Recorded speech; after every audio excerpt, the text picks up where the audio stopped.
Hello, thanks for joining us today. So, if you ask locals about their favorite buffet, despite such well-known names as The Win, Bacchanal, or Anthony's Prime, without a doubt, most will tell you it's the Wicked Spoon at the Cosmopolitan Hotel. Welcome to Let's Eat Vegas, a guide to Las Vegas restaurants, buffets, and other eating establishments, showing you the good, the bad, and the delicious.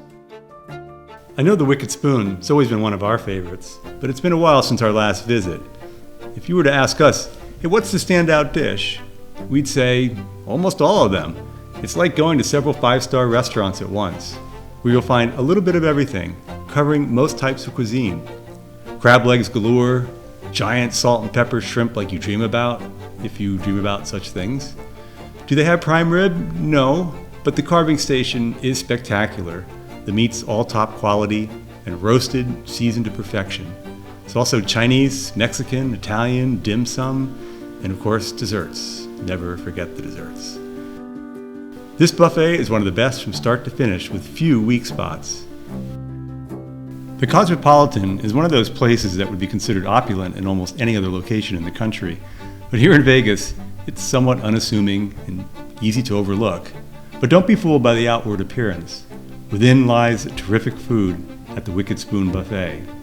It's offered for $45 Monday through Friday, 8 a.m. to 3 p.m., and $52 Saturday and Sunday from 9 a.m. to 4 p.m. We sampled nearly every item at this buffet, so instead of boring everyone with a tour of each station, let's get to the table and do some show and tell. Well, I started the day with a chow shu pork. It's like the candy of the meat world. Wow, it's so good. They have a great recipe for chow shu here, and you see it within a number of dishes at this buffet. And I have to say, it rivals any I've tasted in Chinatown. I'm a sucker for that 5-spice sweet roasted flavor.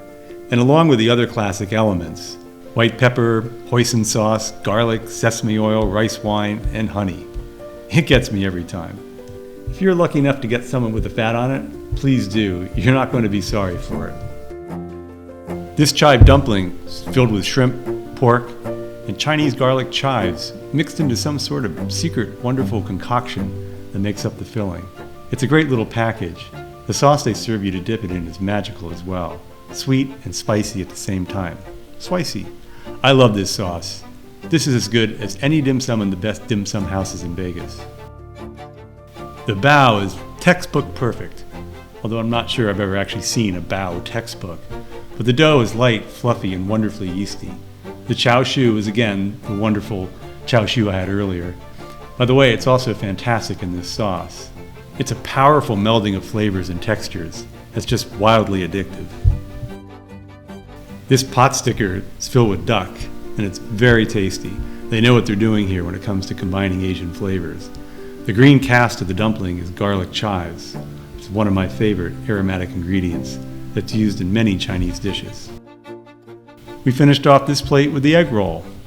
Just your quintessential perfect Chinese egg roll. Delicate, flaky on the outside, light and moist on the inside with tons of flavor. Cabbage and minced Chinese vegetables. I could eat 100 of these. I've eaten many salt and pepper prawns in my time, but these were some of the best I've ever had. Okay, this was perhaps my favorite dish at the buffet. Prawns, and not just prawns, but giant salt and pepper prawns to be exact. They were the size of my hand and seasoned fantastically. Salt, pepper, and tons of garlic. I could eat these all day long. I was almost wishing I were a cow, so I had 4 stomachs. And now, another offering with their heavenly, perfectly seasoned chow shu pork. Lo mein. Look at these little morsels of chow shu.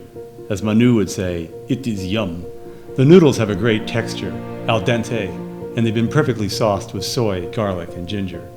The green onions are not merely a garnish. They really add an intense flavor to this dish. The applewood smoked bacon is très bien. I'm loving it. Nice and thick, and just the right amount of smoke. And natural smoke flavor, not the fake infused flavor pumped into it as so many bacons have these days. Look at this French toast. I love the thick brioche bread, and it was dipped in just the right amount of egg to keep it moist without making it too eggy. Hints of cinnamon and vanilla brought this dish to a new level, and the macerated strawberries really gave it a great texture and intense pop of flavor. Fantastic. And the pancakes, very good. Just little pillowy, perfect, round, fluffy cakes of goodness. Wonderful. The sausage here is wonderfully seasoned. Homemade Italian sausage that pops in your mouth when you bite into it. Kind of like a homemade hot dog with its crispy skin. I love the taste of fennel and garlic in my sausage. When I first looked at the pizza, I almost didn't want to try it. It's not very tempting visually. However, it's very good pizza for a buffet. The cheese pizza has a great sauce, and the crust is just about perfect with nice air pockets in the outer layer. The margherita is great too. I was so surprised. The meat lovers, also delicious. And again, look at those air pockets, which means the dough has not been overworked and it has a nice undercarriage as well. Again though, common theme alert, pizza is to be avoided at these buffets. Save room for the more interesting and expensive items. The tomato soup, just kind of so-so. I've had much better. The banana bread is great. I love their banana bread. I always have to have a slice when I come here. As far as the pretzel bread and croissant, not very good. The pretzel bread is cold, as if it's been refrigerated, and that means it's not fresh. Shrimp cocktail, it's just all right. There's so many great places for shrimp cocktail on and around the Strip. This is just passable. It doesn't compare to the other great fare here. Don't get me wrong, it's not terrible. It's just that the Wicked Spoon has set its own bar so high that good isn't good enough. The mashed potato bar. I'm definitely a fan of mashed potatoes, so I love the idea of this. The mashed potatoes are creamy and really wonderful. I love the gravy and toppings as well. I tried them all. Gravy, bacon, sour cream, crispy fried onions, and cheddar cheese. One word of warning though, you're not going to want to fill up on them. They're very heavy and we have a lot of other things to try. The sirloin roast. Okay, they overcooked it today according to the nice carver at the station. But the flavor is a meat lover's dream come true. Strangely enough, I've been here many times before, and they seem to always overcook it the days I'm here. I'd love to know if anyone has had it rare here before. The beef is so tender though, it tastes like a prime grade, and so infused with sensational seasoning. So smoky and rich, almost with notes of prime rib-like qualities to it. And the au jus, really wonderful as well. I went back for several helpings. And speaking of several helpings, as you can see, I had to get another piece of the lamb as well. So you know I really liked it. Not at all gamey, and I'm loving the Parmesan sauce. They're great with the sauces here. I think that's one of the marks of a great chef. The angry mac and cheese, one of my go-to things here at the buffet.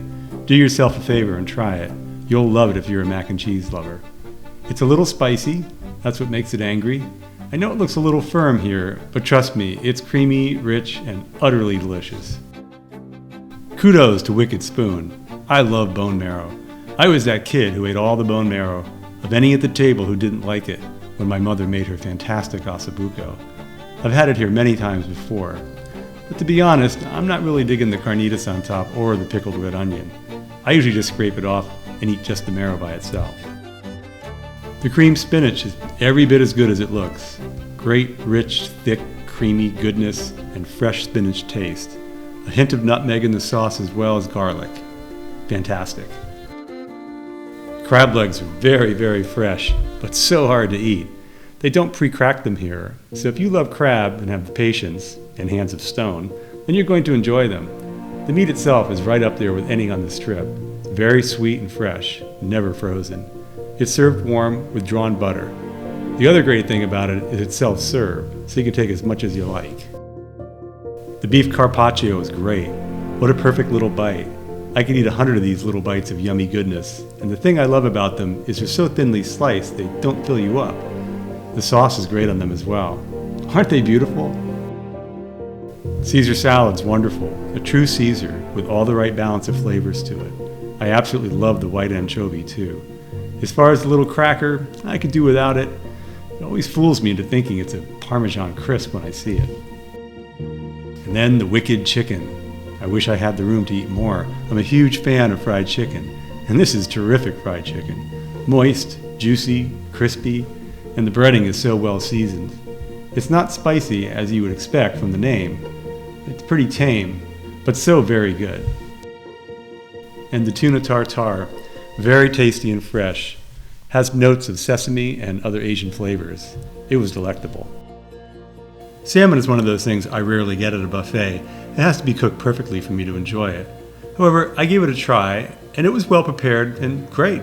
I love the hint of teriyaki sauce on it as well. I forget the name of this white pasta, and the taste was pretty forgettable as well. Not my favorite thing here. Kind of bland and boring. This is one of my favorite dishes at the buffet. I love the savory grits. They'll convert even the most ardent despiser of grits into an immediate grit lover. You must try this dish. Beautifully creamy and cheesy, and the shrimp is just perfectly paired with the grits. It's heaven. The carnitas taco is another victim of the Wicked Spoon's high standards. It was good, but nothing you couldn't get at any roadside truck slinging Mexican fare. It was flavorful, yes, but not earth-shattering, and not up to the high expectations I have for this buffet. Now on to dessert, always one of my most anticipated elements of a buffet. Compared to the high standards set by the other dishes at Wicked Spoon, desserts aren't their strongest suit, but that's not to say there aren't a number of terrific dessert options. The lava cake is to die for, sumptuous, decadent, and the perfect ratio of cake to filling. Probably one of the best at any buffet in the city. Warm, oozy center, rich, chocolatey cake that surrounds it.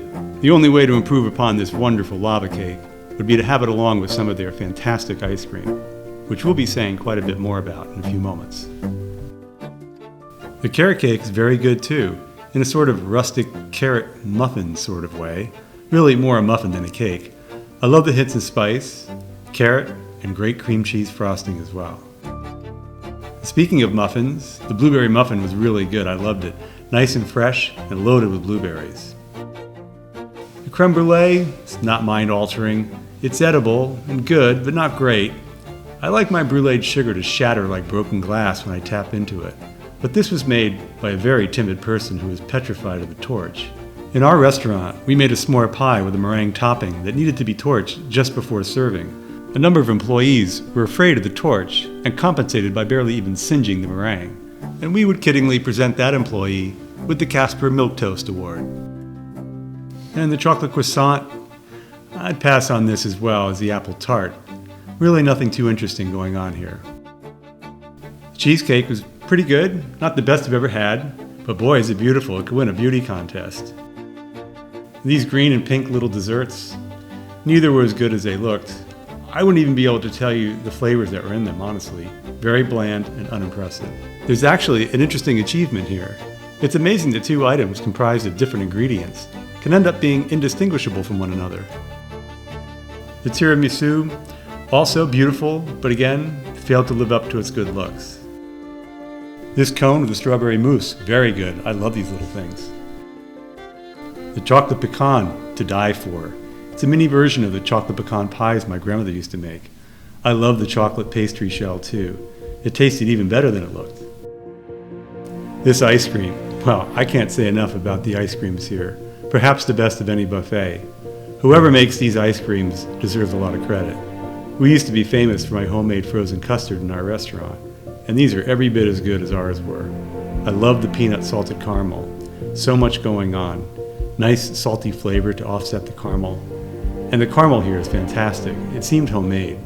The raspberry is great as well. So full of fresh raspberry flavor and so vibrant. And the coffee, fantastic. I love these little pops of nuggets in it. A sensational ice cream. And finally, we had the donuts. They were great. Each filled with a nice little surprise inside. The custard filling in here is excellent. It's like a wonderful creme anglaise. Chocolate is filled with chocolate cream. The raspberries filled with raspberry jelly. All in all, the donuts were excellent. Oops, we almost forgot to mention the crepes. They're custom made as you wait, with many options for you to choose. But I was getting full by this point and opted for a simple combination of strawberry coulis and powdered sugar. Wow, they were delicious. So, all in all, the desserts had many high notes, with just a few exceptions. Our favorites are the ice cream, the lava cake, the chocolate pecan tarts, and the donuts. Oh, and the crepes. Any ardent sweet tooth will have no problem finding a tantalizing treat at Wicked Spoon's dessert section. We think this buffet is a must-try if you're in the mood for something a little different than your run-of-the-mill buffet. The Win and Bacchanal are a tough competition, but we think you'll be every bit as impressed here as you would at any of those top-tier buffets. There are so many little plates to try, and everything is very unique. But, a word of warning, don't fill up too quickly. Relax and enjoy yourself. Even though everything appears to be tiny here, it all adds up very quickly. I'd advise you try them all in moderation and take your time. Though most buffets claim to have a time limit, they're rarely enforced. We've been here many times, and we'll definitely be back again. I hope we see you here soon. I know you're going to love this place as much as we do. I know we're all guilty of watching videos on YouTube and not subscribing. As a reminder, it's free to subscribe, and it really helps us bring you more videos. So please like, subscribe, share, comment, and hit the notifications bell. It means a lot to us. And be sure to tell them Let's Eat Vegas sent you. Until we eat again, bon appetit.